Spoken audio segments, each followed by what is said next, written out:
Өйті күнінен күнділенске нәхілек олықтақтара, жоғын маны ұңырғыла қылжыттар, тәрәйін күттілақтара. Үйөріләқ жора түгенбітнен Ленский нәхілек тәрілтелерін, общественный түмсүлерін, төлбелерін бары салаятчылара, нәхілек біт кен тұттар үләхет тұру жоммут, қық күз теректақ спортсменнар бұд, еннекеләқ ұллықтақ ұйтчаттар бұд. Бүгін бұл улахан түхілгеға аспыт 2 тыхынча сүрбе 3 сыл, олық жағақ, үлә, өрек жанын тұға хайысты батын тәрілтелерін бастыңтан бастыңнарын честер, өріләқ бұғыға байгыға ұруйду айқаллы мұхынны бұд. Аспыт 2 тыхынча сүрбе 3 сыл дойду үрдінен ұхуятчы онна аға сөбәхет. Сақа республикатигер үлә, намылығығар бір саналыны онна сомығылығы сыллара білдірілі біттірі. Ленский нәхілек муниципальный тәрілті жағалтатын 2 тыхынча сүрбе 3 сыл 90-19 күннәғі сүрбе ақсыз нөмірдәғ жағылынан әйі онна үтіо санасылынан білдірілі біді. Аспыт сылы түміктен туран нәхілек бет сүмкен кылатырын келерсі бет. Арас қайысқалақ тәрәхінлерге, үліға қамнасқа көқтөк күттіні ұлбыт. Тәлітелер бітігер, түйелбелер бітігер, улахан мақталбытын терді бет. Бұл сылға нәхілек бітігер кең далағаннақ үлі ұйтылынна. Оны сәрге, олық жағақ әйгетін тұпсары тігар, үрдік көрдіріләқ үгіс қамсағынлар, сетихилер кәккелестілер. Бүгін арас қайысқанан үрдік сетихилері көрдір бүт, бастыңнаттан бастыңнар, қыйылақтар аттанықтара. Бүгінгі өріләқ часпытын 90 ұтыстығынан сағалы бұт.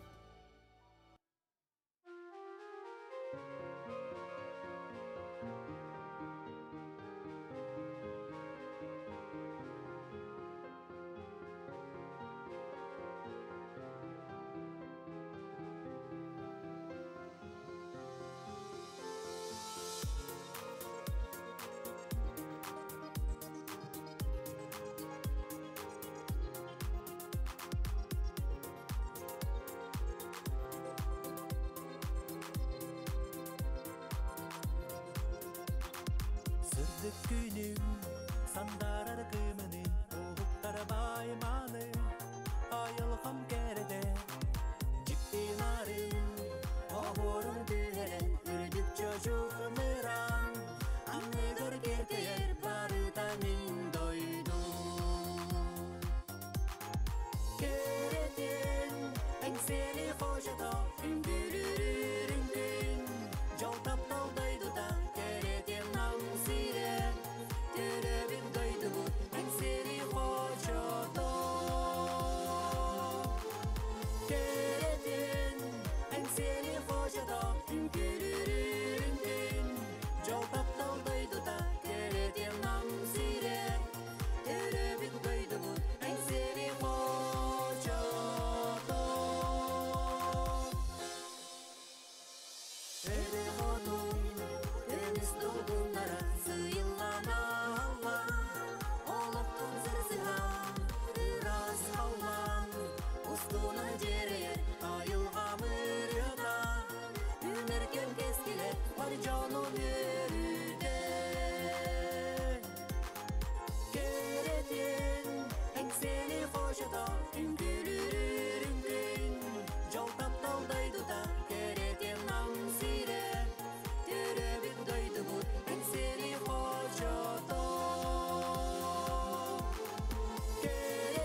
Василий Иванов, Уанна Ирина Неустроева толруларгар әңселі қочыто.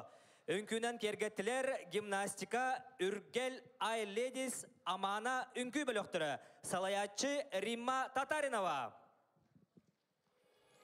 Дойдулақ кихи бұғытынан жало саналақ. Сердәқ кихи бұғытынан сердәқ сәхеннәқ. Кәскелләқ көпсетиләқ, ұраңалақ ұрытылақ, сатабыллақ салайылақ, бас көз жоммут. Әркәйләқ атилерін істеғін ден тұран. Әғардалерге тыл бәреллер, Ленскай нәхелек муниципальный тәрелі бағылығар Петр Григорьевич Сокольниковка.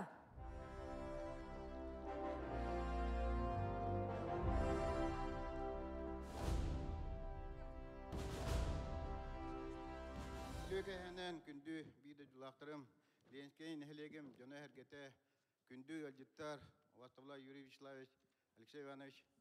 Бүгінгі үйіріләқ, сылбытын түміктір, онна бұғылға тугу хетиспепитин ақтан активистер бутын әғаддалир көмітінен Ленскай нәхеле олықтағы жағалтатын депутаттарын, общественнатын итестің әғадда.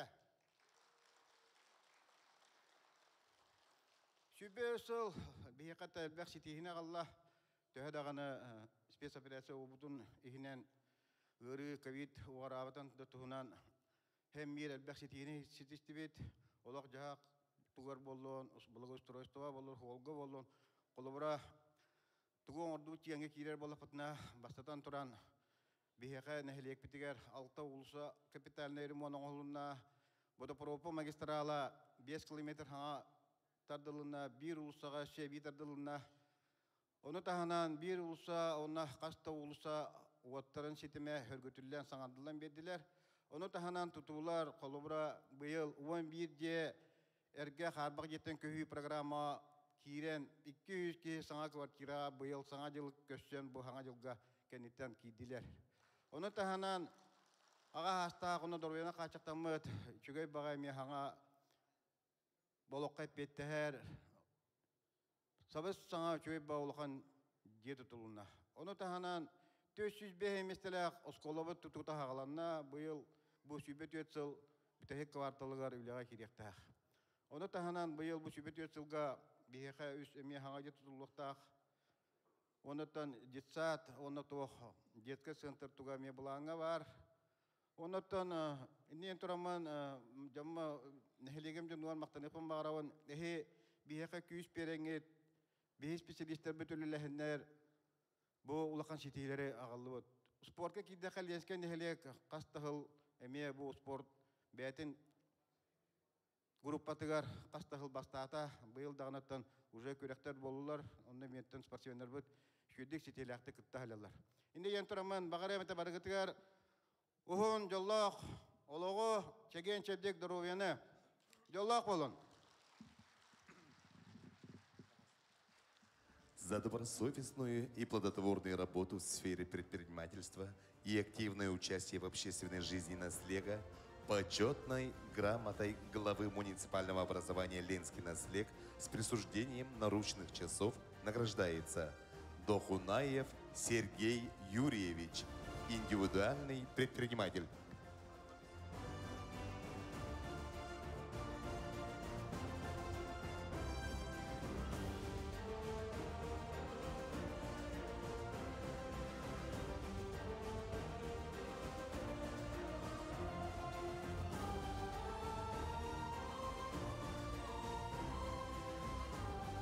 За добросовестную работу в сфере предпринимательства и активное участие в общественной жизни наслега, почетной грамотой главы муниципального образования Ленский наслег с присуждением наручных часов награждается Дмитрий Николаевич Попов, индивидуальный предприниматель.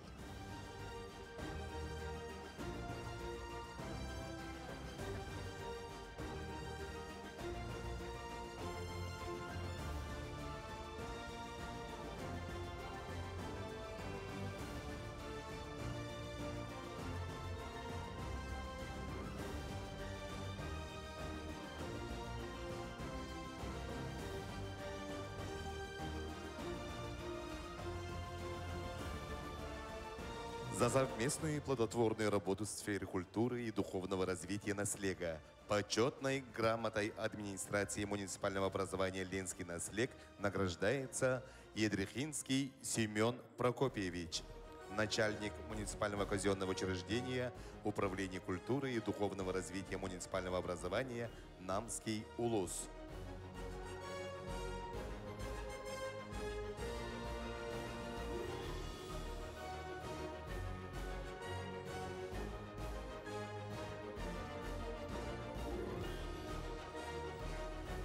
За неоценимый вклад в развитие массовых видов спорта муниципального образования Ленский наслег почетной грамотой администрации муниципального образования Ленский наслег награждается Анна Егоровна Сидорова, генеральный директор общества с ограниченной ответственностью Гранд Тур Плюс «Перелетные птицы».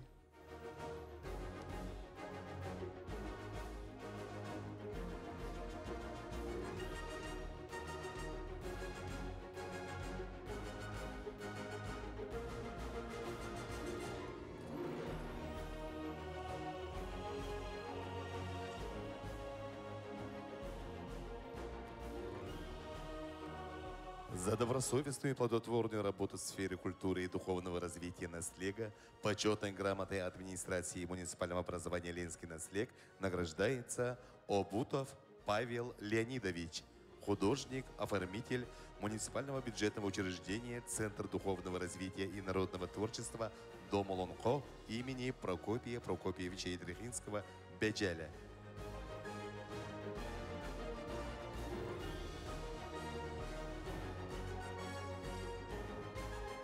За добросовестный труд и качественное выполнение служебных обязанностей в сфере благоустройства территории наслега почетной грамотой администрации муниципального образования Ленский наслег награждается Алексей Игоревич Лиханов, механик муниципального автономного учреждения Агентства по развитию территорий муниципального образования Ленский наслег.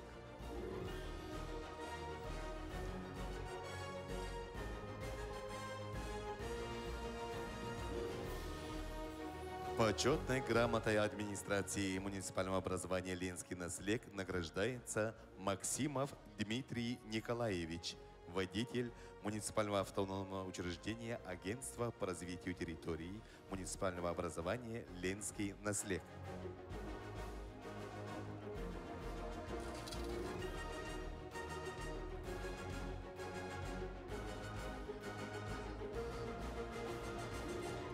За добросовестный труд и качественное выполнение служебных обязанностей в сфере благоустройства территории наслега почетной грамотой администрации муниципального образования Ленский наслег награждается Алексей Егорович Федоров, машинист автогрейдера муниципального автономного учреждения Агентства по развитию территорий муниципального образования Ленский наслег.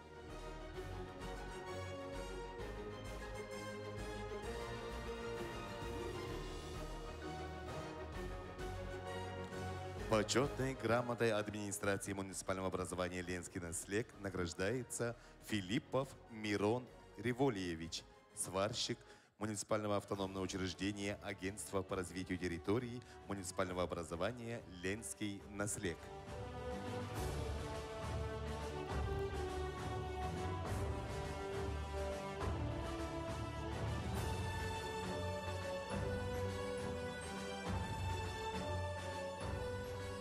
За добросовестную работу и качественное выполнение должностных обязанностей почетной грамотой администрации муниципального образования Ленский наслег награждается Владислав Егорович Яковлев, электрик администрации муниципального образования Ленский наслег.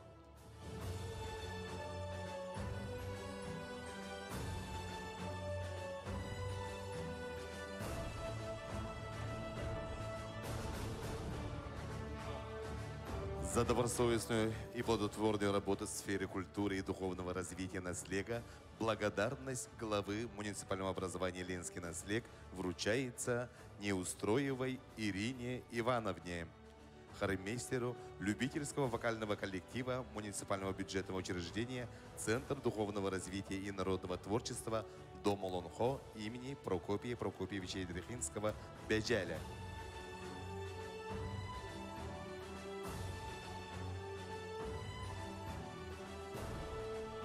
За добросовестный труд и качественное выполнение служебных обязанностей в сфере благоустройства территории Наслега благодарность главы муниципального образования Ленский Наслег вручается Сергею Семеновичу Гаврилеву, охраннику парка культуры и отдыха села Намцы, муниципального автономного учреждения Агентства по развитию территорий муниципального образования Ленский Наслег.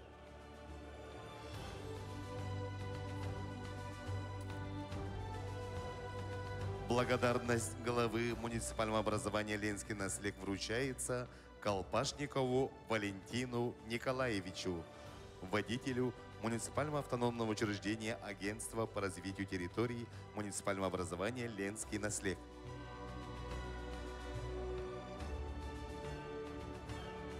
Благодарность главы муниципального образования Ленский Наслег вручается Дмитрию Дмитриевичу Иванову, водителю муниципального автономного учреждения Агентства по развитию территорий муниципального образования Ленский Наслег.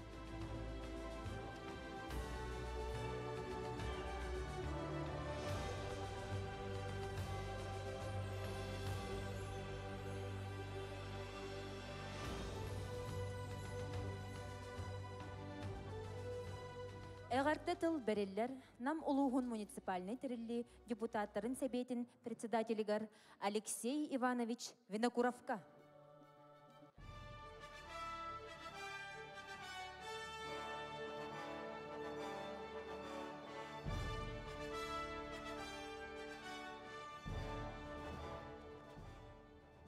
Күнді бір дайдылақтарым, вастаулақ, беге әңселі бі қоша бұл хүрағы кейінін тәбәрігер, нәхілеген, Ленский нәхілеген ұтық маңы және әргеті.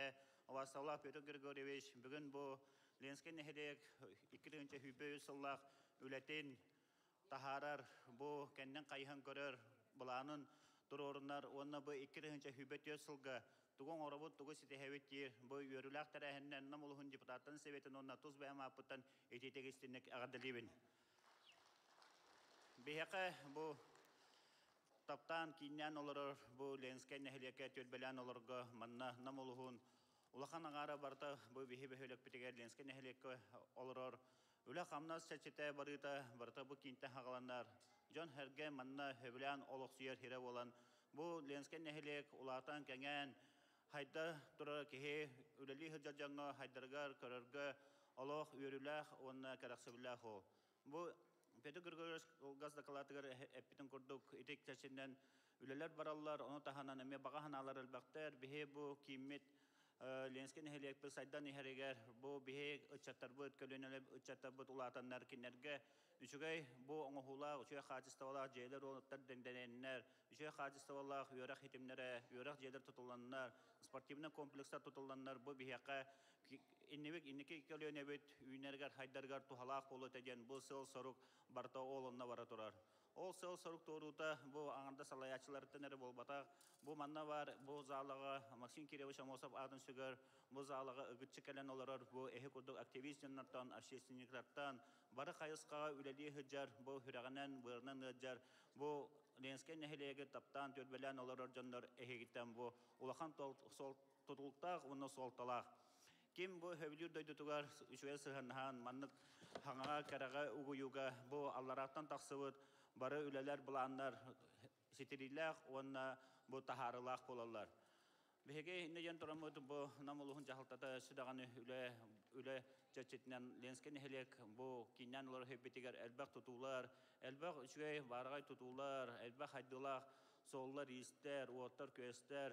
Bu Janga bihe jom mutugar bihe loktaaqtar butugar bihe bir daydılaaqtar butsa tebeher yörek hetimlere bu balığa hetimlere doruya qarıstabılın qayısqardan elbaq södə tutular barıqtara denərələ aqbet bu ilə xamnas barıta heterilən segilən haltan hal tolan hergar bağarabıt bu 2-nji hübe ısılga biheqə namuluğugar eme elbaq ülələr xamnastar bardılar elbaq bulanlar tolular bihe ondan yörəbet bege hama yörbüppetten bu köhüngü balağını yer bulbut ulağan bu barbıtıgar bihe Юрий Кентеве бахи бахалыкпытан таларга бу Ленский хас битти олоқтаға кәлендер, бәлерін коластарын беренler, улхан бірғаны беренler бу бихеге, онна бу Ленский нәхілек, жаны онна намолуғын жаны әргеті барты бирге туранlar, Юрий Никентьев это бихе Ильдар Хамутен, Арсений Сергеевич Николаев, как Юрий Никентьев Тохоникки, Арсений Сергеевич Кагон Тохос Бригани Берега Бу, Ленскен Нехелек, Джон Хергета Барта Бир Болонер Бибитре, Бихеге Улубитер Хамнас Путигар Билеген,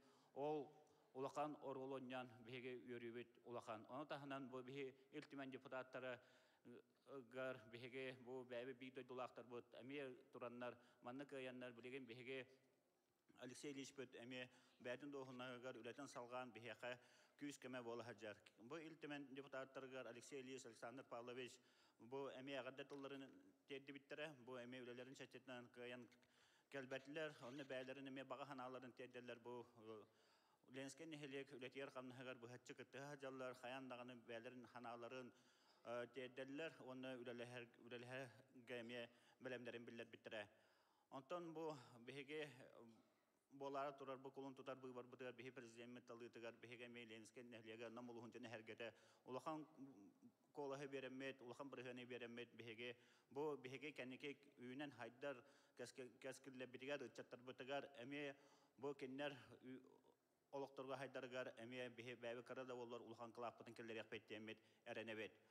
Антон Ленске үлетагар хамнахагар бихеге бу кенники биремелерге үйнен сайдан өсөдө кеңеге өсөдөганы үлелер хамнастар буларны соруктар албактар барта толла жереме сымыя кайбы катарбата готта барта бар онтон кайыга жолуарга каз бидибиттен тутулукта манна келен олорор бу Ленске нехерек чулутан чулуларын өсөбүңү өргөйдө күнен ититигистинге ардылыбен багарамын баргыдыгар бу олоққа келбет сирихиегет қаянда тола тұрдынлар, баға ханалығы толынлар, толалыр жаңғыт, толагытыгар, аттығытыгар қаянда бар болынлар. Бағы болар.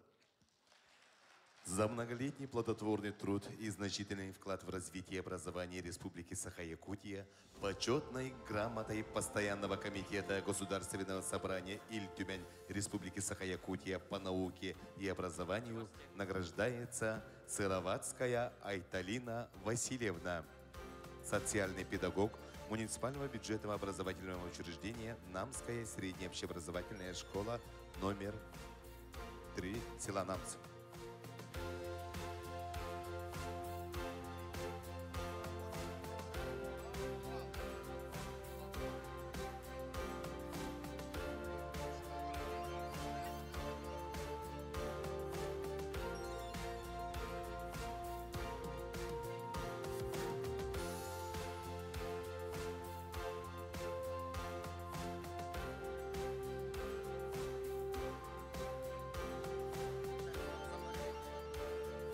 Почетной грамотой Постоянного комитета Государственного собрания Иль-Тюмень Республики Саха-Якутия по науке и образованию награждается Северина Николаевна Соловьева, социальный педагог муниципального бюджетного образовательного учреждения Намская средняя общеобразовательная школа номер 2 села Намцы Намского Луса Республики Саха-Якутия.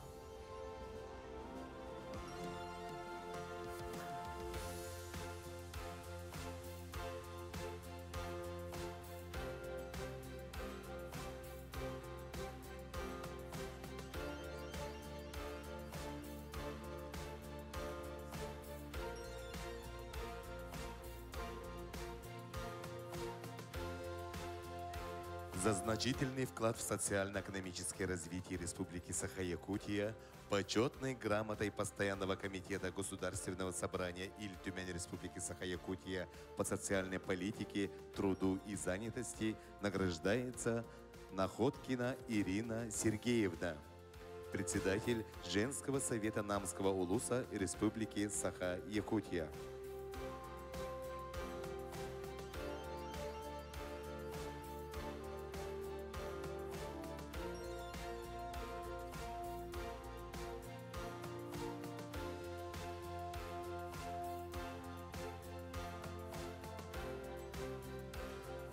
За вклад в воспитание подрастающего поколения, развитие государственной молодежной политики Республики Саха-Якутия, почетной грамотой Постоянного комитета Государственного собрания Иль-Тюмень Республики Саха-Якутия по делам молодежи, физической культуре и спорту награждается Анна Ильинична Идрихинская, председатель местного отделения общественно-государственного движения детей и молодежи движения первых муниципального образования Намский улус.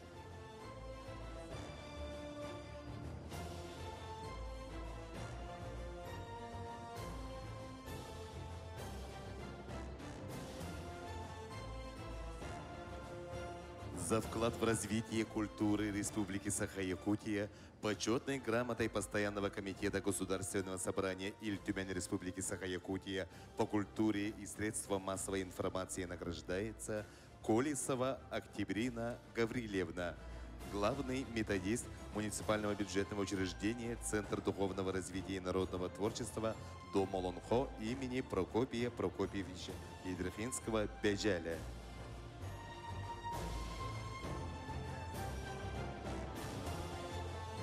За многолетний добросовестный труд в сфере жилищно-коммунального хозяйства и упорядочиванию жилищного фонда муниципального образования Ленский наслег почетной грамотой Улусного совета депутатов муниципального образования Намский улус награждается Василий Иванович Сыровацкий, специалист по строительству и жилищному фонду администрации муниципального образования Ленский наслег.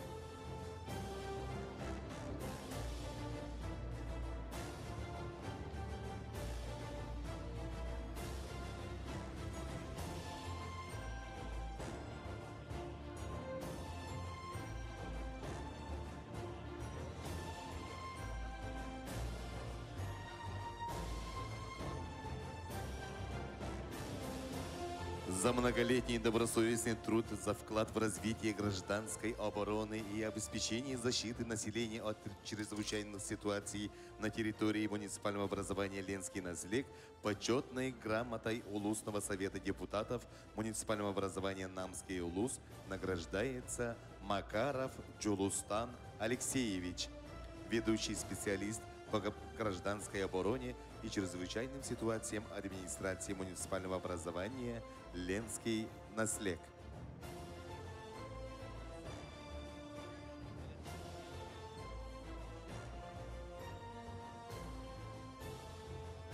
За добросовестную работу и качественное выполнение должностных обязанностей благодарственным письмом Улусного совета депутатов муниципального образования Намский улус награждается Николай Кирсанович Неустроев, водитель администрации муниципального образования Ленский наслег.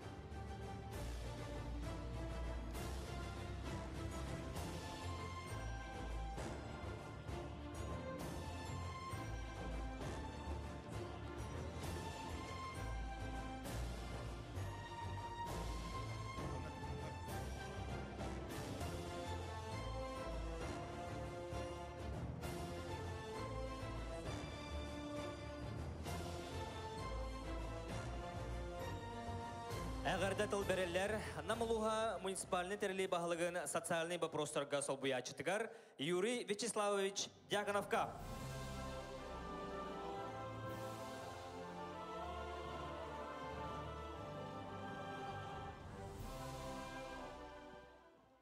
Үтө жөрөк ейәннән Обастоллах Петр Григорьевич күнді Ленский нәхелек туру үліхет жоны әргеті. Әйгені барығытын бұл аспыт 2-ші сүрбе сыл үтө түміктерін, сетехилерін белетир. Жөрөк ейә үмітінен ұлыспу бағылыға Юрий Никентьевич ұлыс жағалтыта ұна тұз бәм апыттан ететік істіндік әғірлербін көңілі. Бары білербі күрдіғаттан аспыт сүрбе сыл бұд дойдубутуғар педагог уна наставник сылынан білдірелі біте, ол черчетінен оттан бұланна құлелер бардылар. Күн бұл ағая қонуқтағыда наставниктар үтөтіміктерін белеті әті бит. Манны ұлатын хаға жонуғар наставничество ден ұрып түрікі бұлыр-бұлырғаттан бар. Оныттан бұл сыл черчетінен бейеқа анал совет тәрелілен қаз білден әйелекке общественный түмшілер тәреліленлер Мыланна ғонна үдік тахарлақ үлі барды ден белеті қанада. Оныттан бұл опыты бүтін республикаттан кәлендер манна үллестен, бейіттен сөбәм алан бардылар. Оны таханан республика бұтығар үлі ғыла білдерілен үлені өрі тұтты бұд. Онытан бүйін бұл бәлейтеннелер, оны өсі де бәлейтен яқтары. Дойдубутугар то сомоголуху, бу намутулугар сомоголуху сылынан беге кахаңытагар даганы түмсәммит, хайдыспакка, эти Алексей Иванович Эппетин курдук, бу республика утыгар хүддяган жаяр улахан бывардарга эптяқтүк бахарынаммыт күшке бары бир сирге түмсен, бу сомоголухаммут, өйдәк тахарлақтык коластаммыт, тон әреляқтык бу улуспут бахалығыттан депутаттарыттан ил түмәмитерундатон республикабыт бахалыгын таламмыт манна кахандаганы бол батах тон түген дабар эте улуспут бахалыгын иккес бол жоха намулуха талбат эте ден история бар антон юридик тиви таламмыт эметон исторический моменты оңордуу теханада оннотон быйылгы ол сомоголуху сылга эми чөпчулан тереп болаха бу анал баяны жайга хаҗар улаттар бутер күшкеме болар өтөн иките акция териян анал камыгыя терилен улаттарга тиян туста хергер көмө ото барда онтон манна биги тылга олорочулар тоты кеспип болар онтон хаттакты көйдөңүт онтон үксүн улахана Ленский нехелекке үлели хамсы хаҗар жаннар эхиманы күшкеме бу кутереметан макталбын биллеребен анна Никитин быйылгы хылбыт эме дойдубут президент Владимир Владимирович Путин этитнен тот жекерген сыла маннаттан жекерген күчтә болгомто уруллан жекерген институты үлелен манна да мыланна хүлелер барыктыра аны таханан Элдар Хамыт Айсен Сергеевич биллер битнен огос асыла оннан намутулугар огос бордун сылынан улус баалга юрини кеш биллер бите Бу эме баланна хүлелер бараллар, онты бир хам улахан основных тәрәһеннәр битеттен бир дәстәре спортивный Якутияне болар. Бу Илдар Хаммыт укаһанан оғуллар иккис төгүлүн ытыллар тәрәһенә болар. Онтан биге манна Ленский нехелекке көрбү хайын көрсөк тәхпит. Оннан эме туара турбакка бу ылбыт күч бүтүн окпутун тетеммитин хыктыбаккабыт үрдүк тахымга ытыахпыттен бүк әрелләхпет. Онтан дойдубутугар бир эме улахан бихеха жайыллах дойдубут президентин талары олоробут. Онтан эме септяхты көйдөмүт эме күшке бырыгамытын онтан жон таксытын оңорухпыттен бүк әрелләхпет. Бу келбитил аспытыл бутнагар өсө тахарылах, кыйылах, хотулах болун, чеген болун, жолу органу багарым. За добросовестный труд и вклад в развитие культуры Республики Саха-Якутия почетной грамотой Министерства культуры и духовного развития Республики Саха-Якутия награждается Туяра Афанасьевна Мегина, художественный руководитель муниципального бюджетного учреждения Центр духовного развития и народного творчества Дома Лонко имени Прокопия Прокопьевича Идрихинского Беджаля муниципального образования Ленский наслед.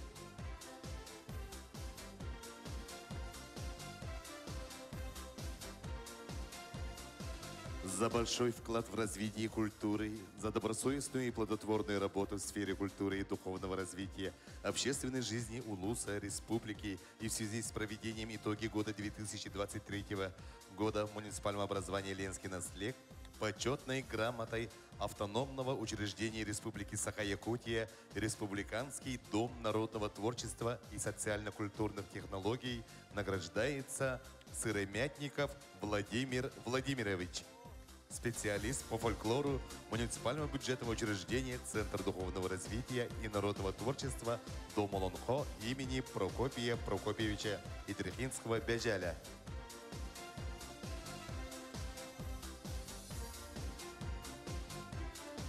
Почетной грамотой автономного учреждения Республики Саха-Якутия Республиканский дом народного творчества и социально-культурных технологий награждается Сандер Александрович Находкин, специалист по фольклору муниципального бюджетного учреждения Центр духовного развития и народного творчества Дома Лонко имени Прокопия Прокопьевича Дрихинского Беджаля, муниципального образования Ленский наслед.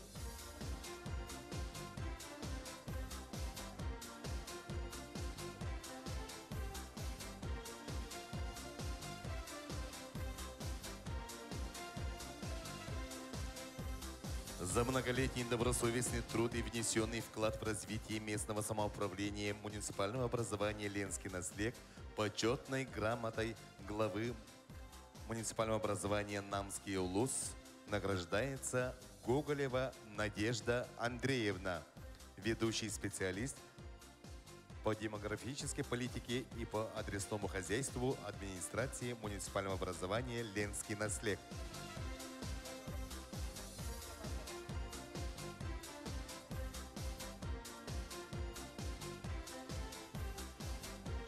За многолетний добросовестный труд по защите прав несовершеннолетних, профилактике безнадзорности и правонарушений несовершеннолетних и в связи с десятилетием образования Общественного совета по делам несовершеннолетних и защите их прав муниципального образования Ленский наслег почетной грамотой главы муниципального образования Намский улус Республики Саха-Якутия награждается Анна Ильинична Слепцова, ответственный секретарь Общественного совета по делам несовершеннолетних и защите их прав муниципального образования Ленский наслег.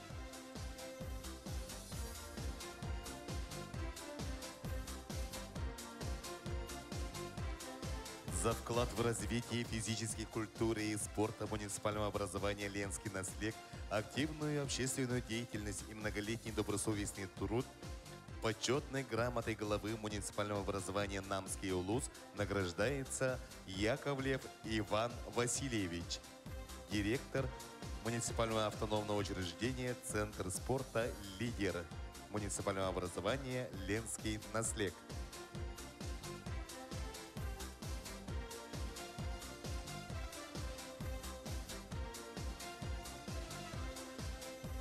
За добросовестную работу в развитии молодежной политики муниципального образования Ленский наслег благодарственным письмом главы муниципального образования Намский улус вручается Майе Андреевне Румянцевой, специалисту по молодежной политике администрации муниципального образования Ленский наслег.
Ай ледис үргел үнкүй бөлөктөрүн толруларгар сана күһә салаятчы Римма Татаринова. Ие дойдуга бериниләхтек. Хорсун ходот модун саналах олаттар бытыгар сүгүрүйен. Мақтанан туран кенелер иелерегер, кергеттерегер, чугас жонноргар сибекке жүрбөтүн унабыт.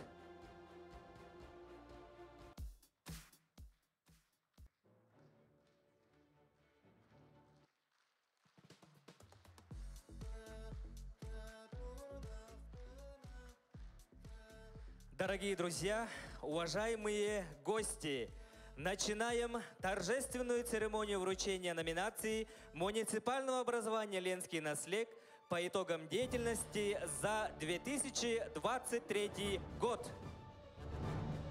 Для вручения номинации приглашается глава муниципального образования «Ленский наслег» Петр Григорьевич Сокольников.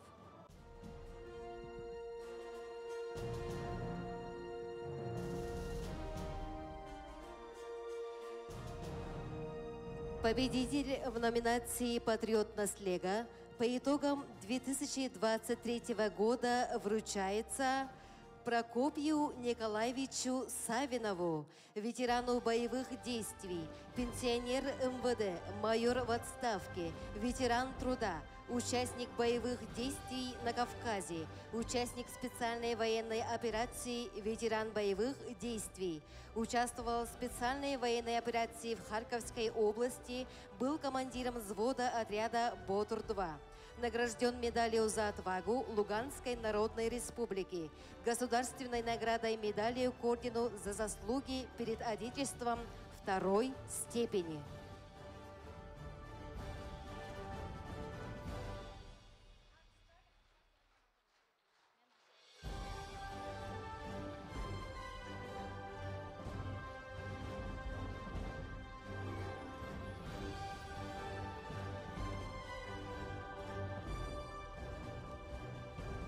В номинации «Коллектив года» по итогам 2023 года дипломантом второй степени становится коллектив Намского филиала Государственного автономного учреждения Республики Саха-Якутия «Якут-Лесресурс», директор Георгий Викторович Захаров.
Дорогие друзья, перед вами дипломанты второй степени Якут-Лесресурс.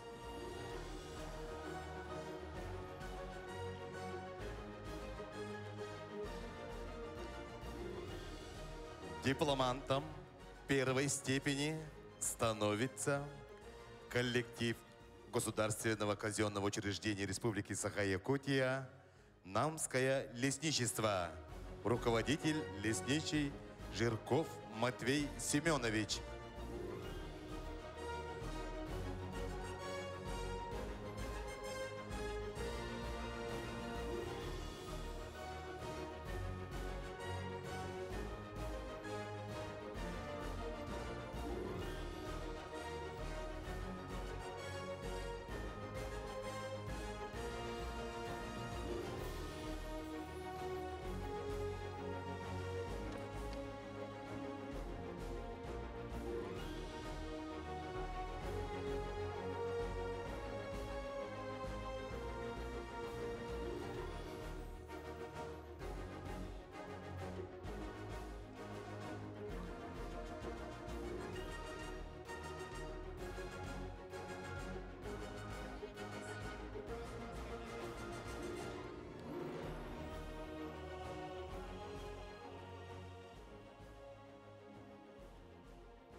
Победителем в номинации «Коллектив года» по итогам 2023 года становится Государственное бюджетное учреждение Республики Саха-Якутия, Намская центральная районная больница.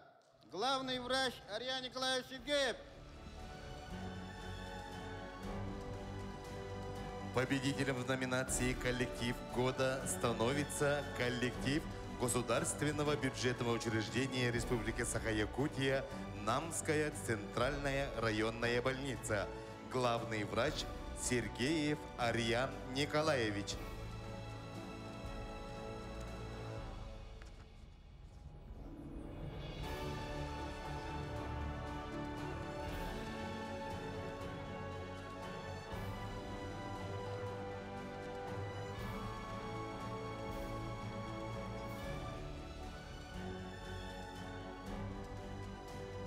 Поздравим, друзья! В номинации «Лучшие образовательные учреждения» по итогам 2023 года дипломантом второй степени становится коллектив Государственного бюджетного учреждения дополнительного образования Республики Саха-Якутия, спортивная школа Олимпийского резерва имени Нергуна Семеновича Тимофеева, директор Василий Васильевич Винокуров.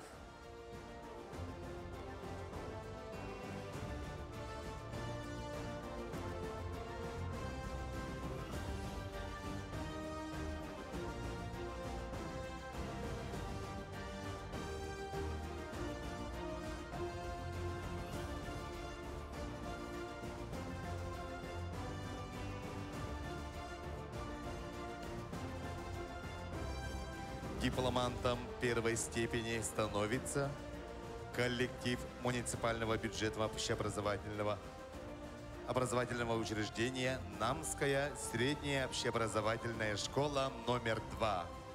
Директор Никонова Наталья Петровна.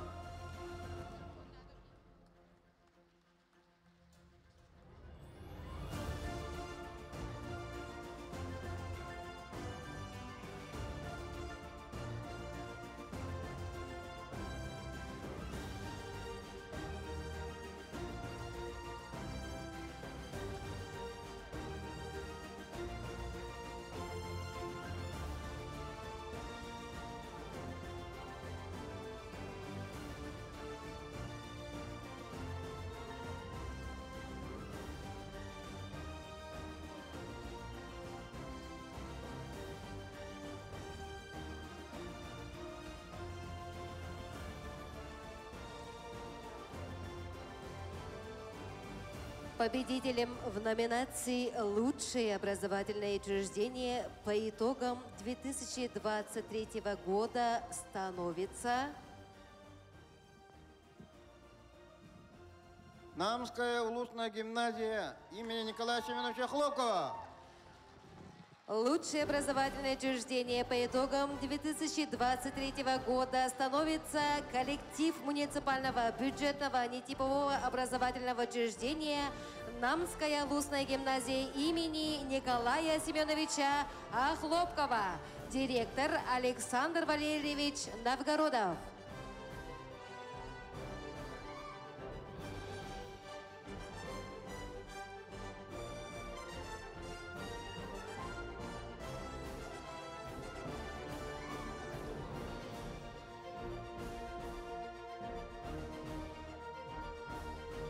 Номинация «Лучшие дошкольные учреждения».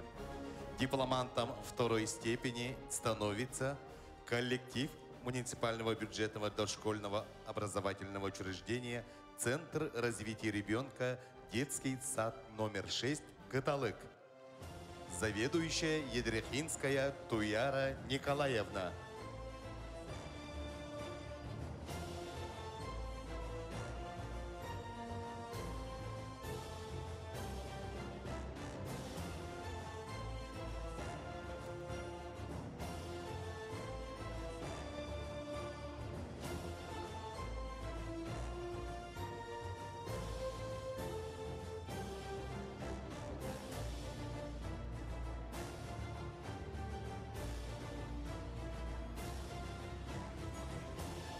Дипломантом первой степени становится коллектив муниципального бюджетного дошкольного образовательного учреждения Центр развития ребенка, детский сад номер 11, Слущан, села Намцы, заведующая Мария Ивановна Сивцева.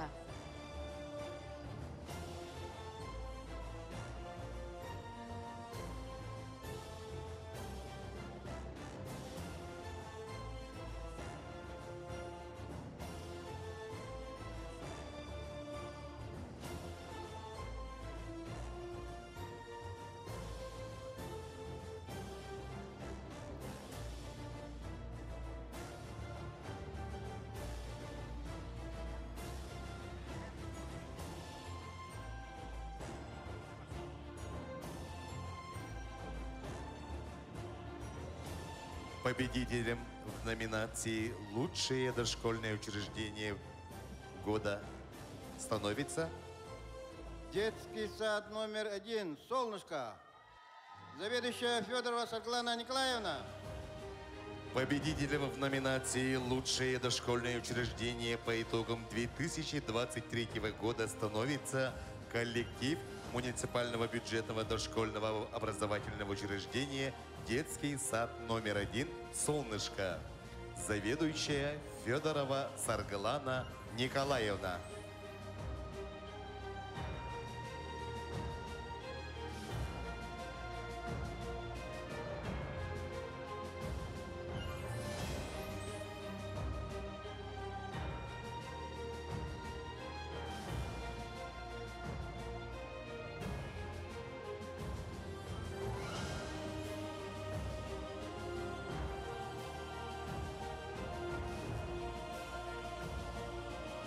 Доқсын ыдыстығынан асынаға көрсің, сандырны қоткен сандар, төрі төлбәм таптала.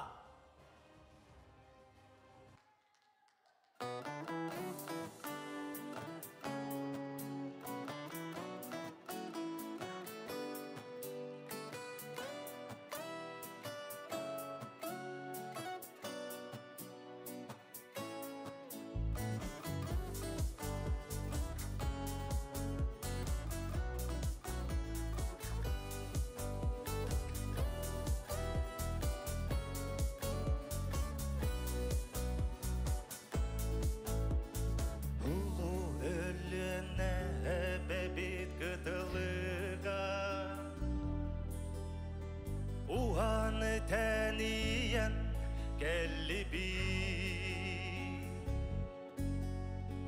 Hüyelerge ada kalbı Ubaybı Sıcanlara mahsım Üccattara Min mıranı mürdütten gönne gönne Kimde kim bilgi enzeli Kıla salgına da kıratı katı Ol dere büttül bebi tap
Для вручения наград на сцену приглашается председатель Наследного совета депутатов Егор Егорович Охлопков.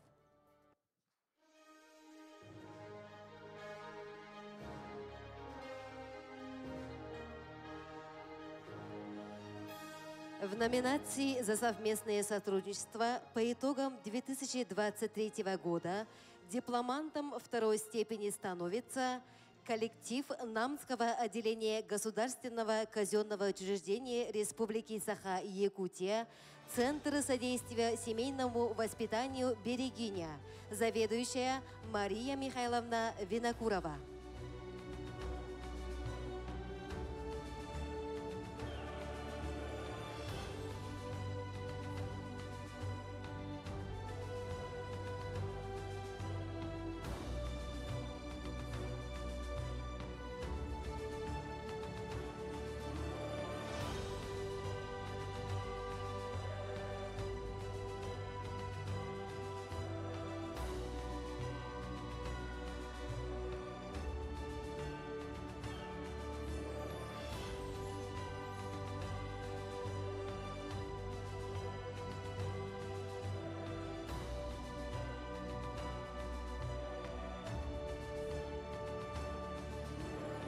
В номинации за совместное сотрудничество дипломантом первой степени становится коллектив местной общественной организации пожарной охраны «Добровольная пожарная команда Намского улуса».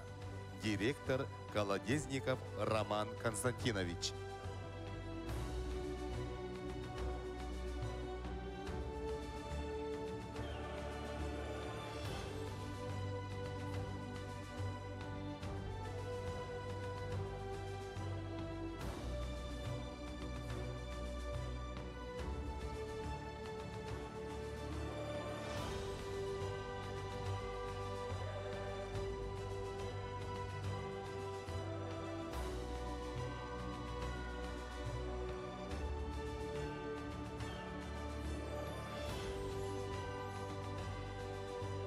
Победителем в номинации за совместное сотрудничество по итогам 2023 года становится Коллектив Государственного автономного профессионального образовательного учреждения Республики Саха-Якутия, Намский педагогический колледж имени Ильи Егоровича Винокурова, директор Никитина Елена Вячеславовна. Победителем в номинации за совместное сотрудничество по итогам 2023 года становится коллектив Государственного автономного профессионального образовательного учреждения Республики Саха-Якутия, Намский педагогический колледж имени Ильи Егоровича Винокурова, директор Елена Вячеславовна Никитина.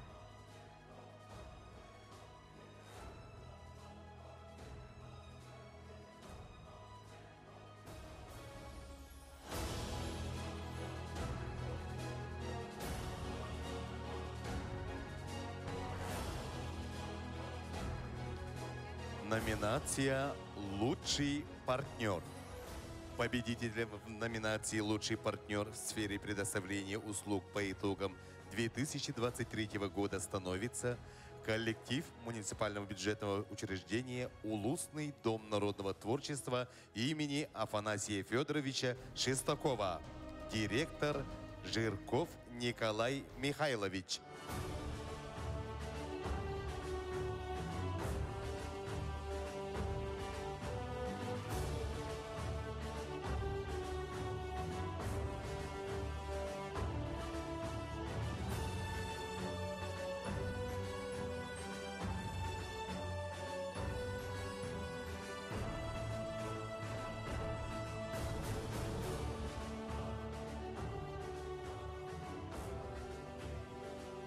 Победителем в номинации «Наставник года» по итогам 2023 года становится Василий Егорович Никонов, общественник, активный член клуба ветеранов ЕИ села Намцы.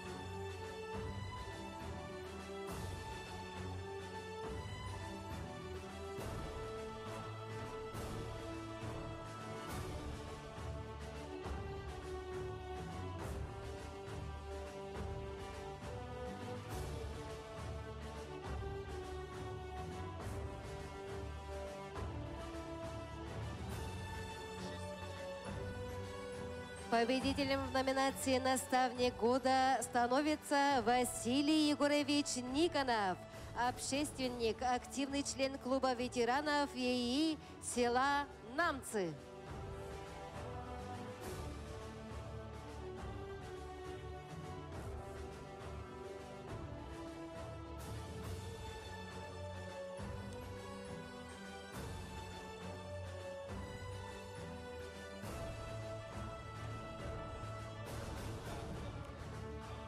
Номинация «Лучшее личное подсобное хозяйство».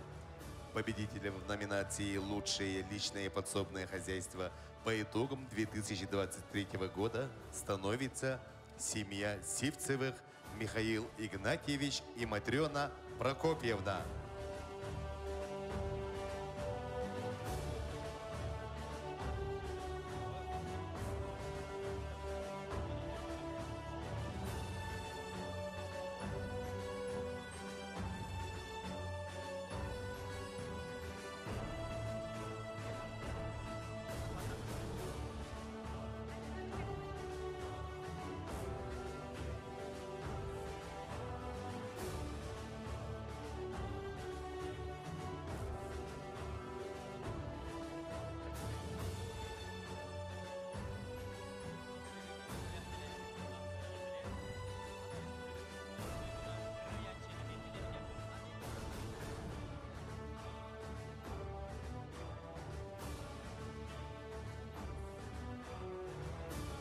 Бүгүнгү үйөрүләхтәрәһен кытылақтырын әғардалыр, Хаха Республикаден культурадын туйгуна ыры аячы Энекенти Лебедев Амикан!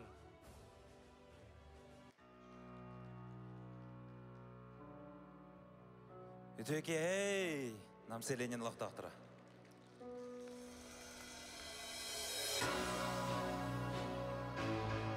Қанлықты дүгінге, қанлықты жондуын алтыған, қанлықты сеттерге әрттар бұл.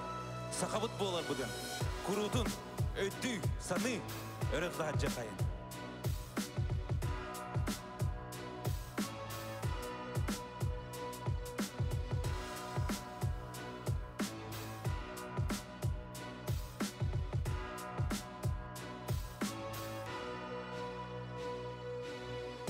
Sanıma, doluma, beriner, boluma, diyak kaderi, küstek sanalak, korsun bığılak, sağa ayılgalak, sağa alamay. Gönül köt gönül, günan negar gönül, gördür bu sirke kimin, sakabın denengin. Gönül köt gönül, günan negar gönül, gördür bu sirke kimin, sakabın denengin. Kırattan gekti bekke, ürüdükten ürüdükke, taksa sata örü, sakatına gönül. Kihini gıtta kihi bol, korsunu gıtta korsun bol, omukuna tatar bol, norodun conun ihin. Gönül göt gönül, günan negar gönül, gördür bu sirke kimin, sakabın denengin. Gönül göt gönül, günan negar gönül, gördür bu sirke kimin, sakabın denengin. Gönül göt gönül, günan negar gönül, gördür bu sirke kimin, sakabın denengin. Gönül göt gönül, günan negar gönül, gördür bu sirke kimin, sakabın denengin.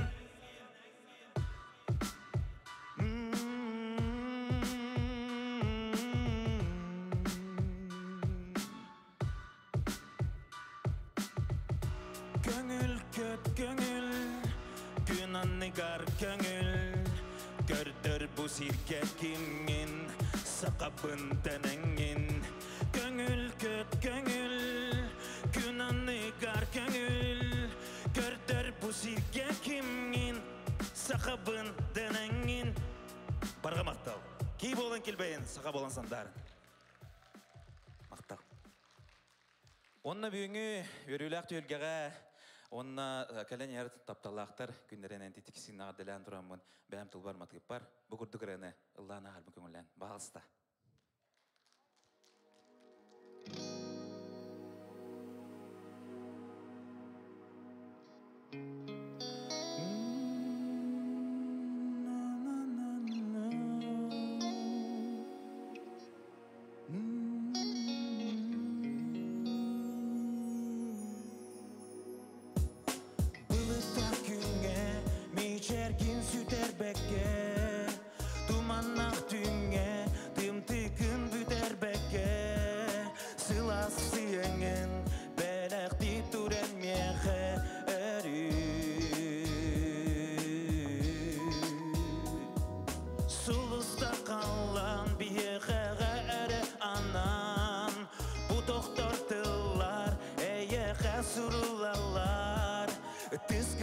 Settim kanadağını öpat ebipin Attıgar eri Men var bolum Jolunun tıllarım Attıgar eri Men var bolum Süreğin möksün dolgu yarda gemiger Aktılgan kurus güne dağanı ünner Taptalım kühün sulus puter değedep bilebil Enere taskar bar boloq pon bağardıp Orguydu kıtız kıtan setek bin sananamın Jolbun bulamın taptal tuğuna nere ılıbı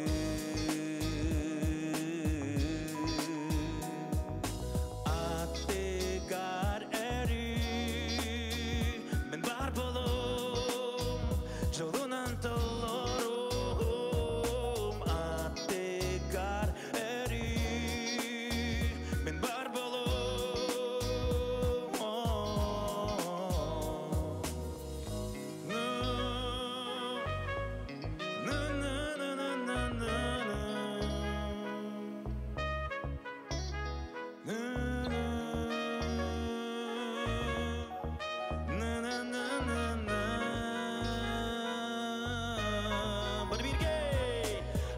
Attıgar eri Men var bolum Jolunan tollarım Attıgar eri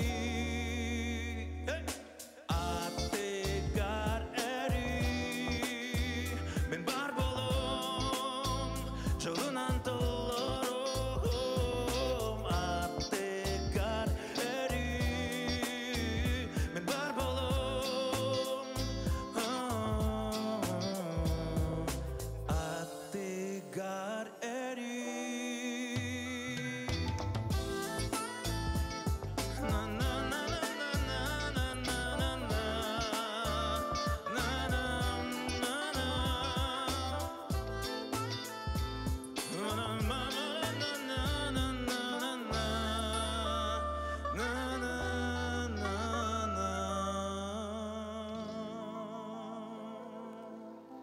Жол соргуну. Барга мактал. Әһәгетне гардиләте Хакар Республикатын культурадан туйгуна ыры аячы энекенте лебедеп Амикан.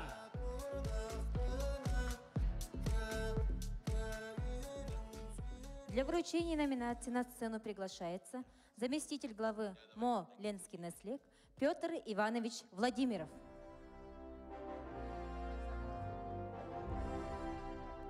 Номинация «За сотрудничество». Победителем в номинации «За сотрудничество в сфере коммунального хозяйства» по итогам 2023 года становится коллектив общества с ограниченной ответственностью «Быян», директор Руслан Егорович Окороков.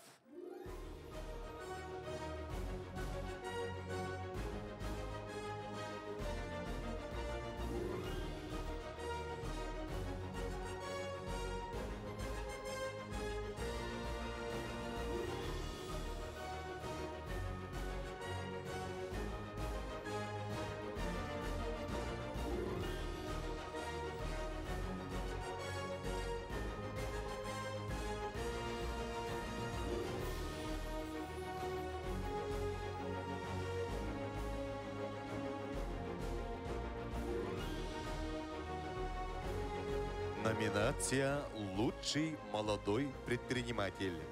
Победителем становится Гаврилева Агата Алексеевна, индивидуальный предприниматель.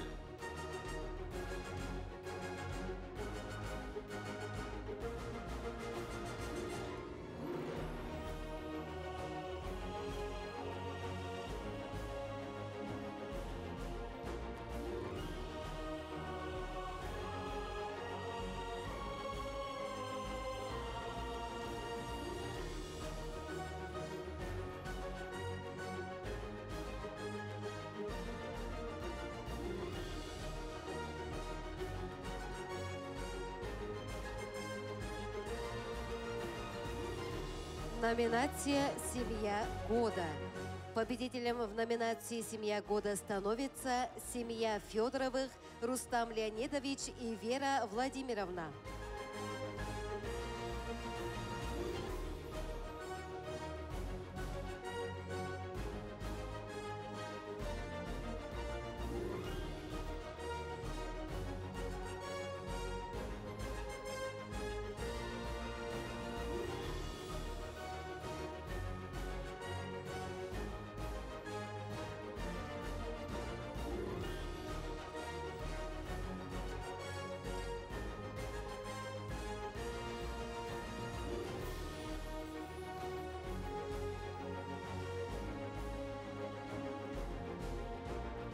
Перед вами победители номинации «Семья года». Семья Федоровых Рустам Леонидович и Вера Владимировна.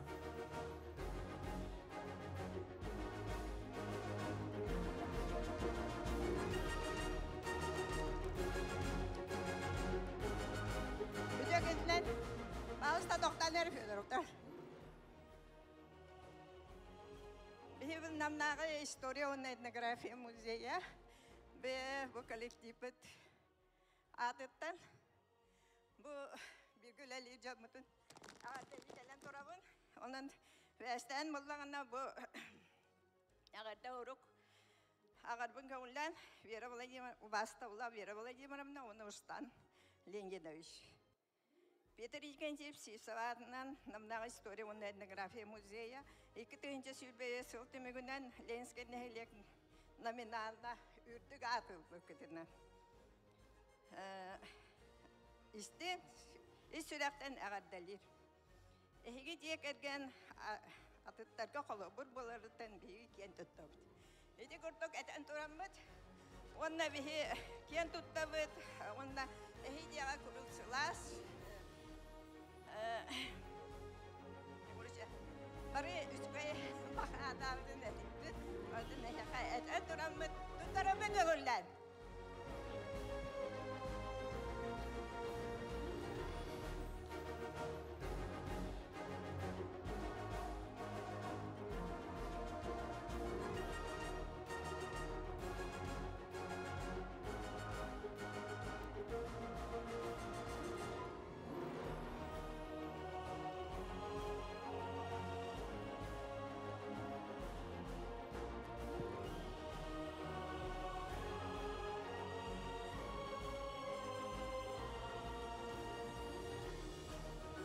Номинация «Лучшая общественная организация». Победителем в номинации «Лучшая общественная организация» становится Совет ветеранов муниципального образования «Ленский наслег».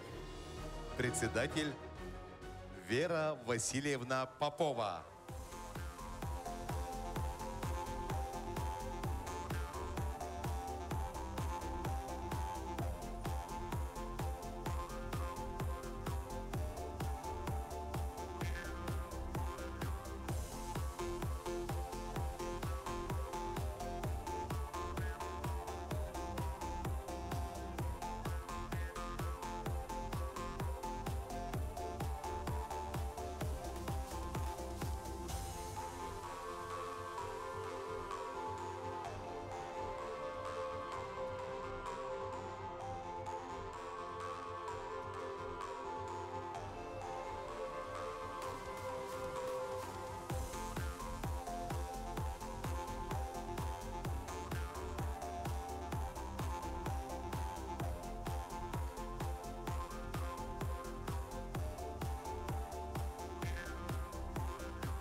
Сценаға көрсің, қамағатта өтчетін ансамблын толырудығар, Уран Охор үңкі тұрырачы Римма Татаринова.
На сцену приглашается заместитель главы по социальным вопросам Тимофей Егорович Охлопков.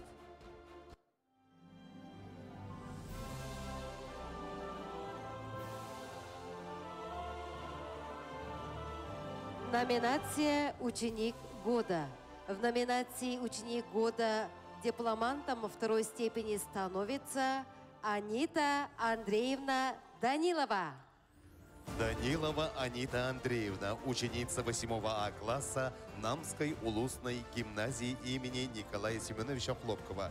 Отличница учебы, кандидат в мастера спорта Российской Федерации по русским шашкам. Чемпион всероссийского соревнования памяти Климашова среди девушек до 17 лет. Серебряный, бронзовый призер Кубка России среди женщин. Победитель и призер всероссийских Дальневосточного федерального округа республиканских турниров по русским шашкам. Анита Данилова.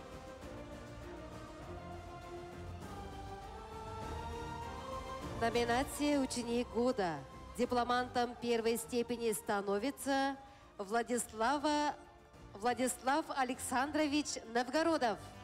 Новгородов Владислав Александрович, ученик 11 класса Намской улусной гимназии, хорошист учебы, победитель и призер многих всероссийских и республиканских конкурсов молодых исследователей, награжден премией Национального фонда Паргары имени академика, доктора технических наук Ларионова.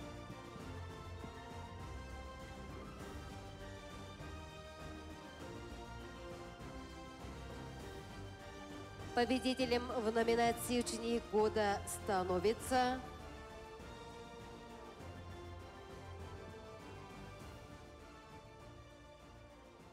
Победителем номинации «Ученик года» становится Вадим Николаевич Бочкарев, ученик 11 класса Намской улусной гимназии имени Николая Семеновича Хлопкова. Бочкарев Вадим Николаевич, хорошист учебы, призер всероссийских и республиканских инновационных технологических конкурсов и олимпиад. Участвует в роли менеджера в республиканском проекте Drive IT от разработчиков приложения InDriver. Получил патент технологии применения снега и льда для строительства временных зданий и сооружений в арктических условиях совместно с ОРАН, город Новосибирск.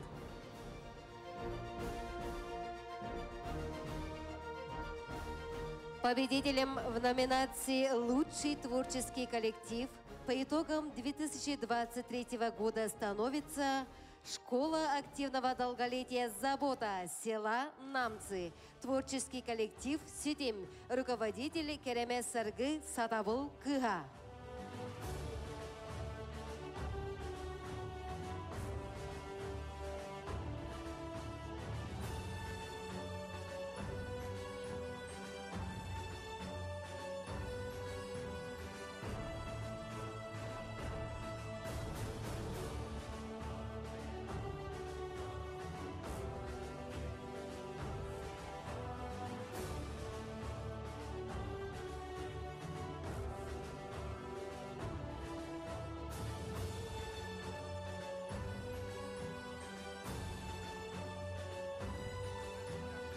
Перед вами победители номинации «Лучший творческий коллектив» по итогам 2023 года.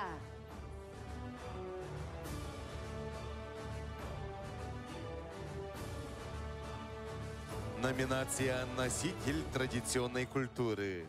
Победитель в номинации «Носитель традиционной культуры» становится коллектив муниципальное бюджетное учреждение Центр духовного развития и народного творчества Дом Олонхо имени Прокопия Прокопьевича Едрахинского Беджеля, директор Колпашникова Вера Васильевна.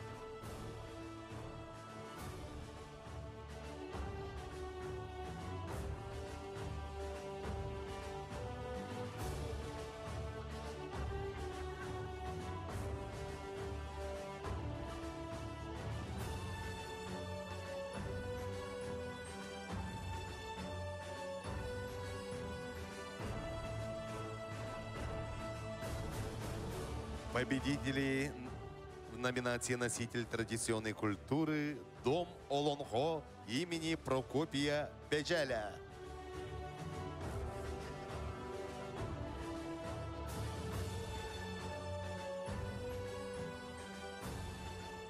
Номинация «Спортсмен года». Победитель в номинации «Спортсмен года» за достижения в области спорта по итогам 2023 года становится Анатолий Анатольевич Гладков, мастер спорта России международного класса по масс-рестлингу. Анатолий Анатольевич Гладков, чемпион мира по масс-рестлингу весовой категории до 75 килограмм. Город Хива, Узбекистан. С присвоением мастера спорта международного класса. Мастер спорта международного класса среди ветеранов по становой тяге. Гран-при в Новосибирске по пауэрлифтингу. 4 золотые награды по пауэрлифтингу, силовому многоборью и становой тяге среди мастеров до 40-45 лет. Выполнил звание мастера спорта международного класса по версии WPF. Серебряный призер по открытому силовому многоборью. Для вручения номинации «Лучший микрорайон» приглашается глава МО «Ленский наслед» Петр Григорьевич Сокольников.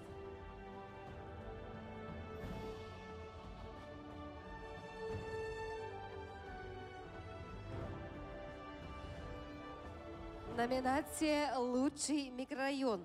В номинации «Лучший микрорайон» по итогам 2023 года дипломантом второй степени становится микрорайон Нелегер, села Намцы, руководитель Ольга Ильинична Предезникова.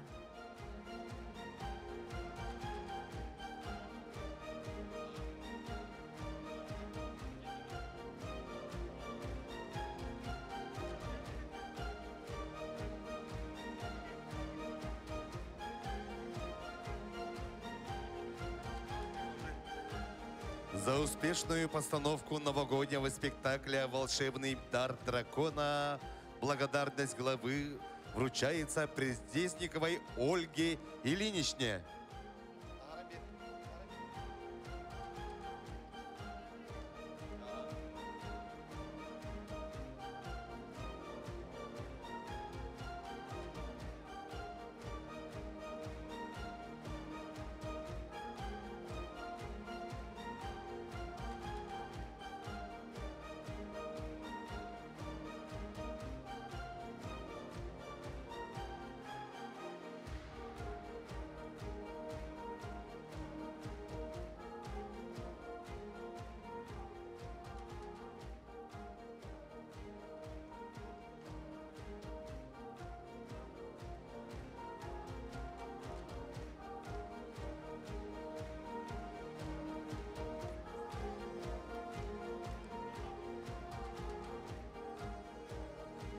Номинация «Лучший микрорайон».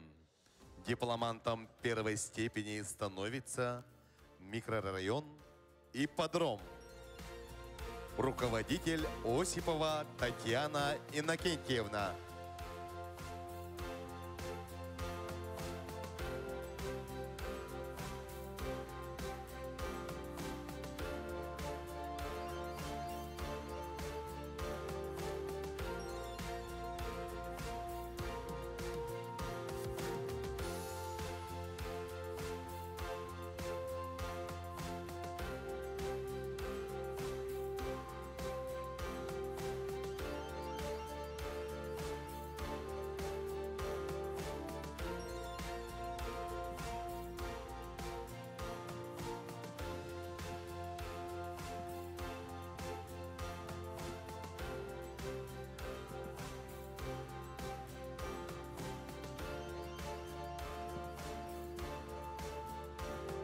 Дорогие друзья, перед вами дипломанты первой степени в номинации «Лучший микрорайон». Микрорайон Ипподром. Аплодируем.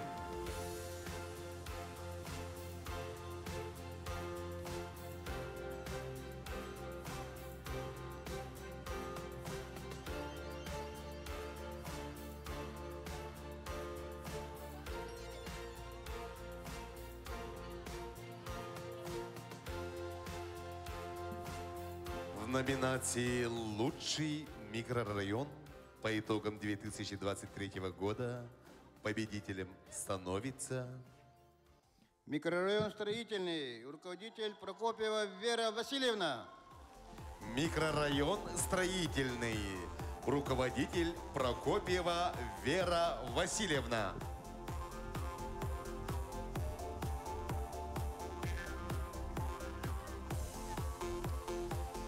Микрорайон строительный показал лучший результат по проведению социальных мероприятий и благоустройству. Это результат совместной работы всех жителей микрорайона. Руководитель Прокопьева Вера Васильевна.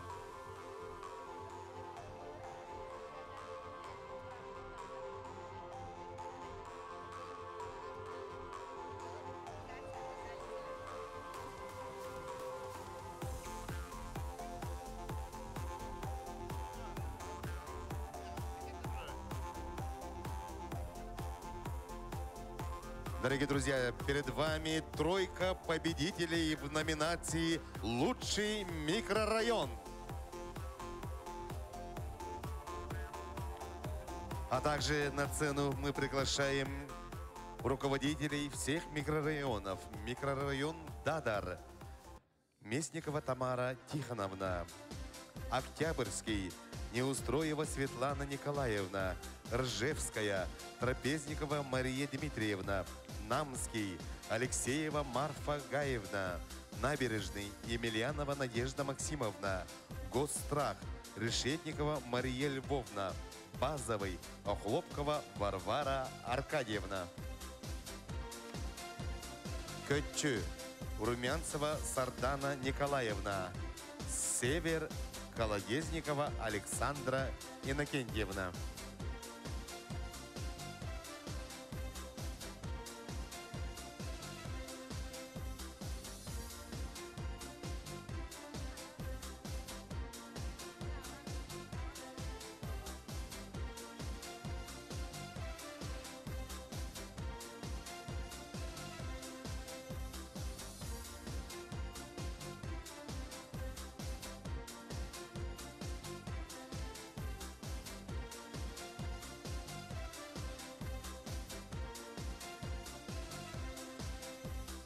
Бастың үлелек түелбе салаячыларығар.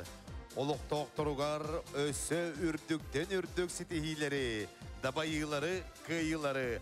90 ұтыстыға бастың түелбелер бітігер.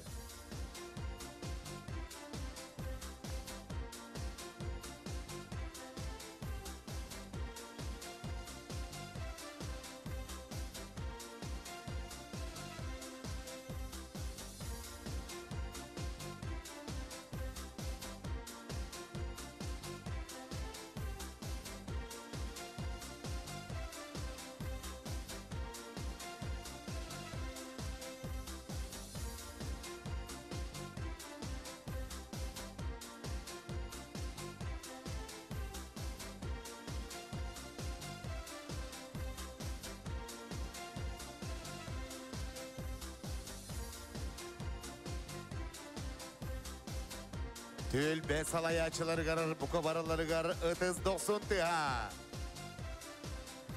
Bir сыллақ сыралақ үлетіміге.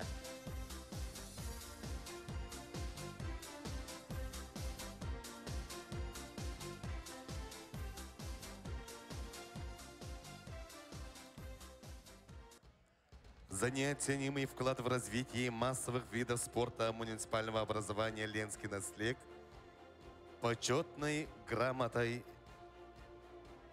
главы муниципального образования «Ленский наслег» награждается Сидорова Анна Егоровна.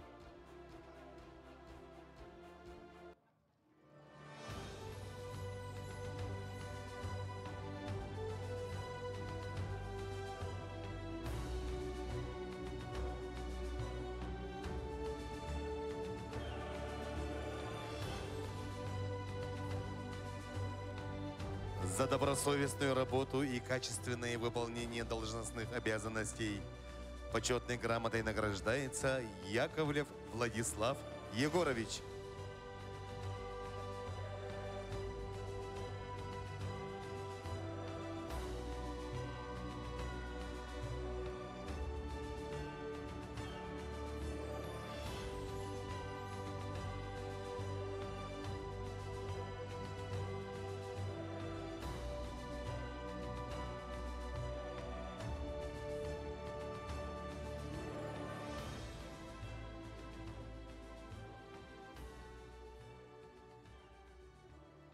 Көрсін сынаға әңселі құтыттара вокальный ансамбл.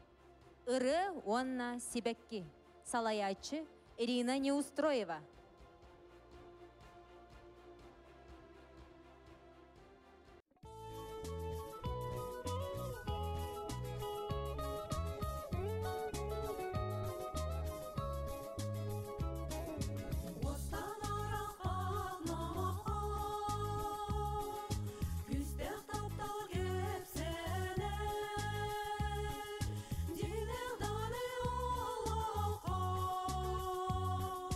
Дик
Әгәрдә реккеһе болун Ленскен эһлеккә 2-нче сүрбә 3 сыл түмүгенән бастың үлеләк тәрелтәләр битигәр, салаятчылар битигәр, арас әйкегә үлелир бир саналак түмсү кытылактыргар, ытык маны жоммутугар.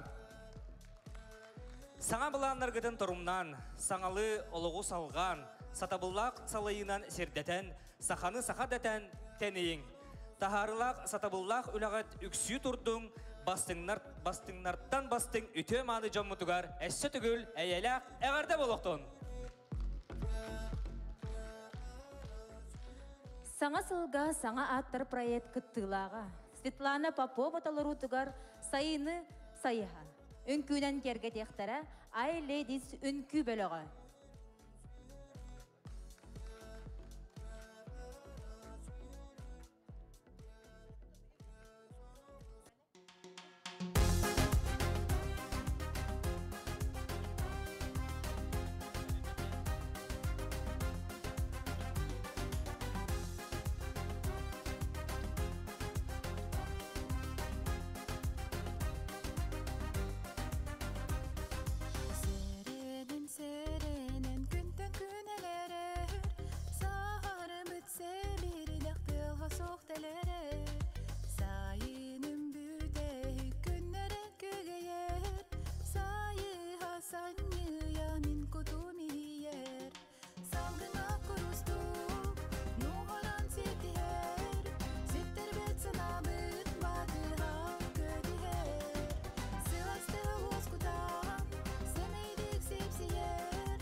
Тапталы саната, сағыр бұт күннері қатылы қамдарар. Сырдығы кәрәні көтчіте сырсыға, ситері менірі мәргейсе қылысар. Салғына құрысту, нұғаран сетігер, сеттер бәт санабыт батыға көтігер.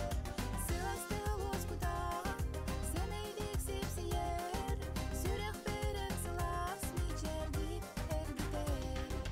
Салғына құрысту, нұғаран сетігер, сеттер бәт санабыт батыға көтігер. Сыласты лоскутан, сәмейдік сепсиер, сүрек берін сылас мечерді әргітер.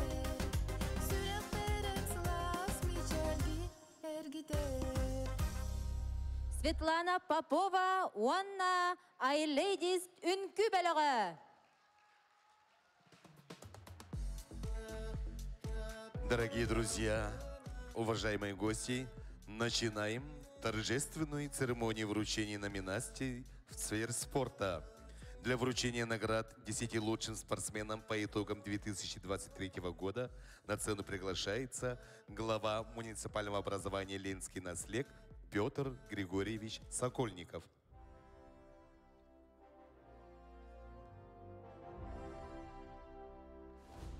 Номинация «Лучший спортсмен». Номинация «Лучший спортсмен» по итогам 2023 спортивного года вручается Евгению Тимофеевичу Сивцеву. Второй призер республиканского турнира по гиревому спорту. Чемпион летней спартакиады Намского Луса 2023 на призы депутатов. Чемпион открытого турнира по гиревому спорту «Новые имена» первое место. Судья республиканской категории по борьбе хапсагай и стрельбе из традиционного лука. Евгений в данное время работает в секретариате Всероссийского турнира по борьбе хапсагай Хаалас Хапсагая в городе Якутске.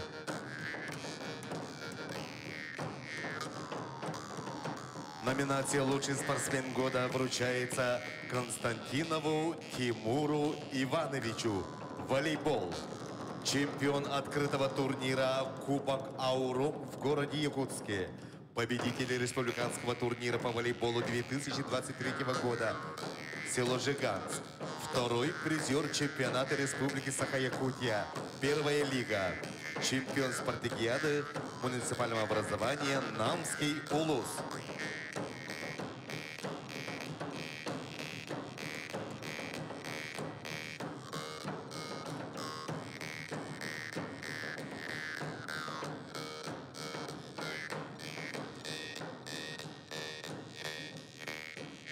Номинация «Лучший спортсмен» вручается Гаврилу Афанасьевичу Слепцову. Борьба хапсагай. Абсолютный чемпион республиканского турнира по борьбе хапсагай на призы Сергея Лифу 2023 года. Второе место республиканского турнира имени Халдеева 2023 года. Второй призер Кубка Федерации по хапсагаю 2023 года. Номинация «Лучший спортсмен» по итогам 2023 спортивного года. Лучший спортсмен Дечковский Афанасий Васильевич. Стрельба из традиционного лука. Чемпион зимнего чемпионата Республики Саха-Якутия Баянай Беляга. Чемпион Кубка Республики Саха-Якутия Чорон Федерации среди ветеранов. Чемпион республиканских турниров категории А памяти Москвитина, памяти Сыромятникова среди ветеранов. Участник эстафетного заплыва «Россия вперед» по акватории залива Петра Великого Японского моря на дистанцию 230 метров. Афанасий Дечковский.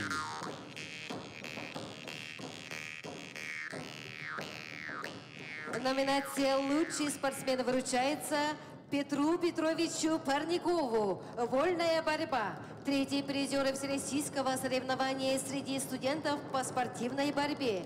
Чемпион всероссийского турнира по спортивной борьбе памяти мастера спорта СССР Алексея Ковалева.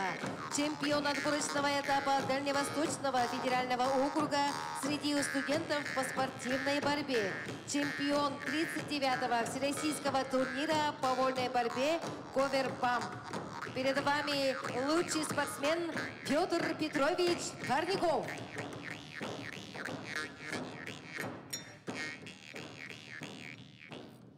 Номинация «Лучший спортсмен года» Матвеев Игорь Андреевич. Вольная борьба хапсагай. Второй призер международного турнира имени Власка. Третий призер республики по вольной борьбе на призе Николая Тарского. Чемпион Дальнего Востока. Абсолютный чемпион республиканского турнира по хапсагаю. Игорь Матвеев в данное время находится на всероссийских соревнованиях по вольной борьбе в Бурятии. Пожелаем удачи! Игорь Матвеев.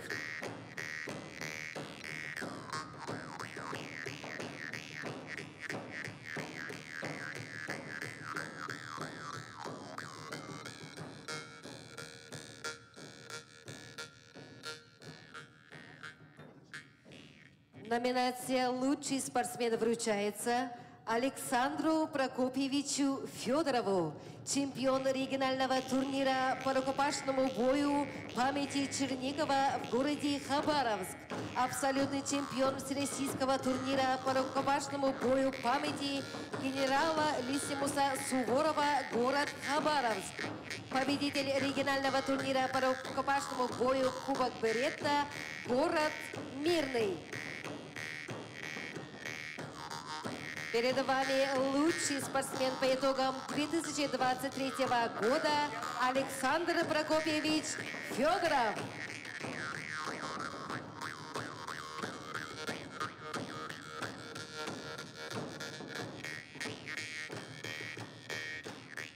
Номинация «Лучший спортсмен года». Готовцева Диана Александровна. Волейбол. Бронзовый призер чемпионата России по волейболу «Сидя», город Раменск. Чемпион Республики Саха-Якутия по волейболу «Сидя». Чемпион Намского Улуса Диана Александровна Готовцева.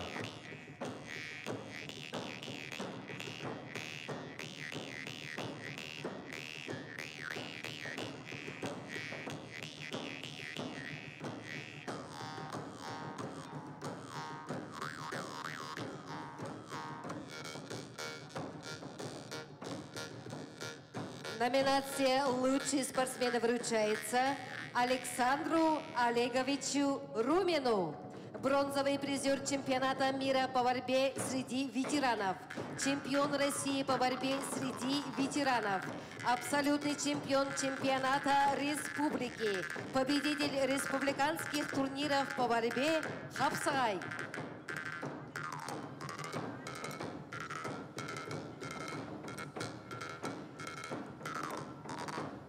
Перед вами лучший спортсмен по итогам 2023 спортивного года Александр Олегович Румин.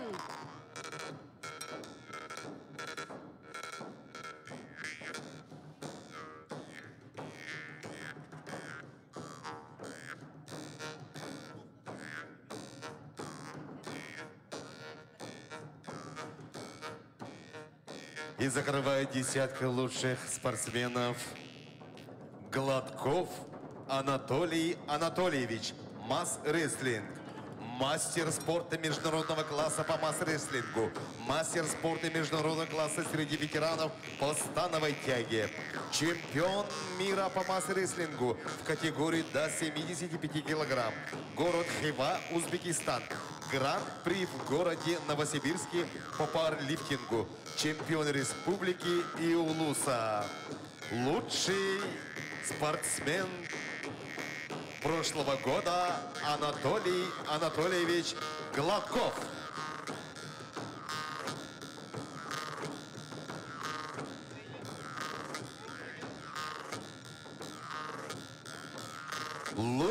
Номинация «Лучший тренер».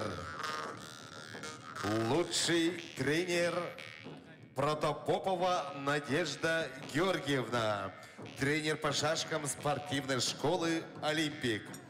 Воспитанники Надежды Георгиевны Василиса Гаврилева, призера России. Чемпион республики по шашкам. Саян Олисов, серебряный призер первенства республики по международным шашкам.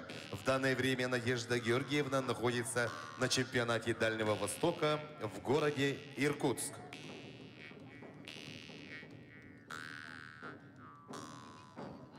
Дорогие друзья, перед вами десятка лучших спортсменов Намского Улуса. Аплодируем!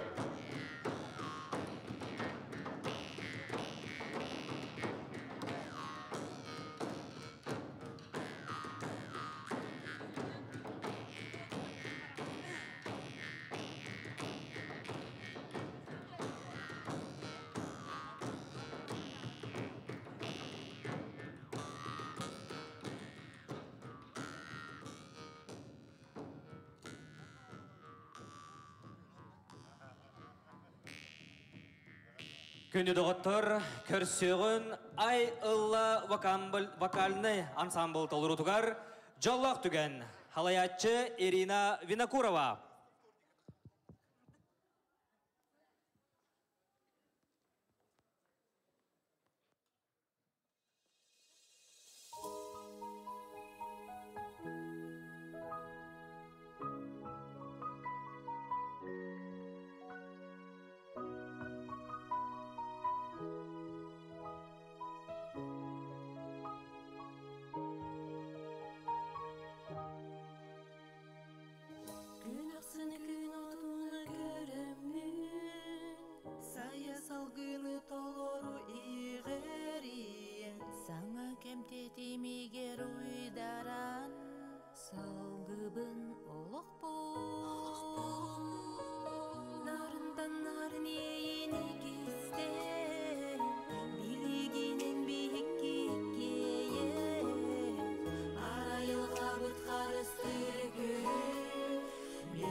Для вручения наград лучшим спортсменам среди ветеранов на сцену приглашается заместитель главы по социальным вопросам Тимофей Егорович Охлопков.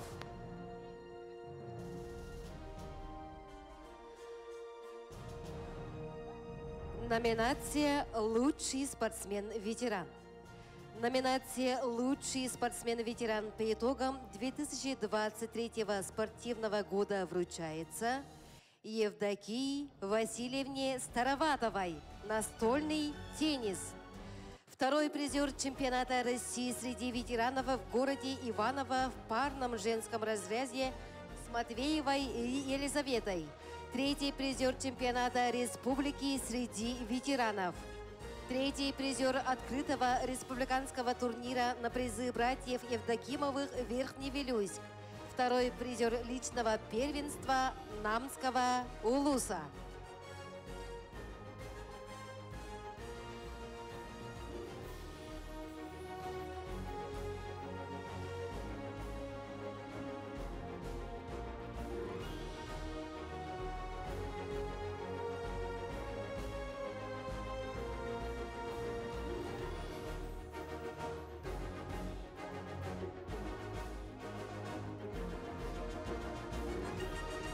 Перед вами лучший спортсмен-ветеран по итогам 2023 спортивного года Евдокия Васильевна Староватова. Лучший спортсмен-ветеран по итогам 2023 года Егорова Розалия Николаевна, шашки, чемпион республиканского турнира по русским шашкам среди ветеранов на призы, посвященные 65-летию мастера спорта Щукина, чемпион республиканского турнира по русским шашкам памяти президента Федерации шашек, третий призер чемпионата республики по международным шашкам, третий призер республиканского турнира по троеборью на призы памяти президента Федерации шашек Республики Саха-Якутия среди ветеранов. Розалия Николаевна Егорова.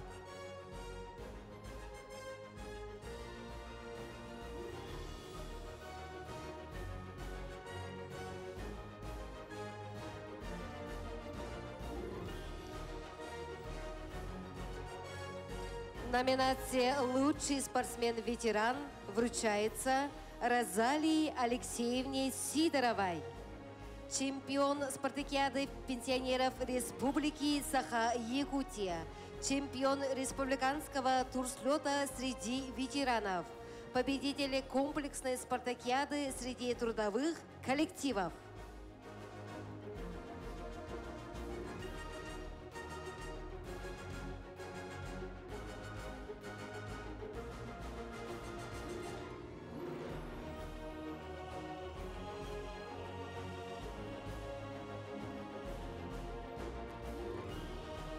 Перед вами лучший спортсмен-ветеран Розалия Алексеевна Сидорова.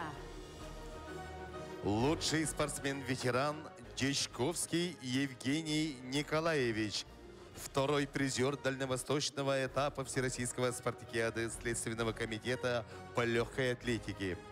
Второй призер республиканского турнира Хангалас Хапсагая. Второй призер чемпионата республики по вольной борьбе. Третий призер республиканского турнира памяти Давыдова по Хапсагаю.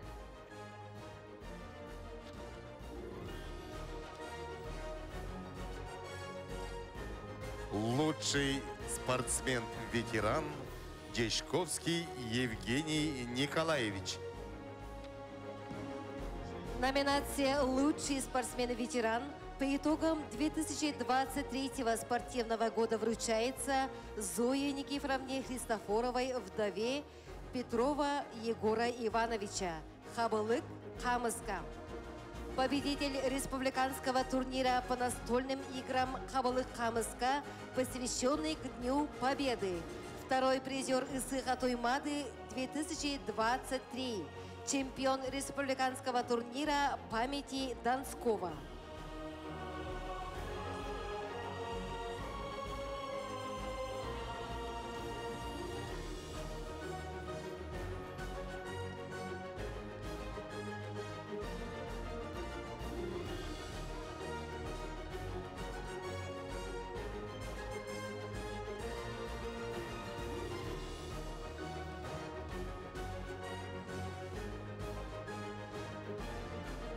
Köyde doktor ehege innige diğer nam uluğun iki tığınca sürbe üst sıllağı bastın beteren sportsmenler bud. Ötüstü ha.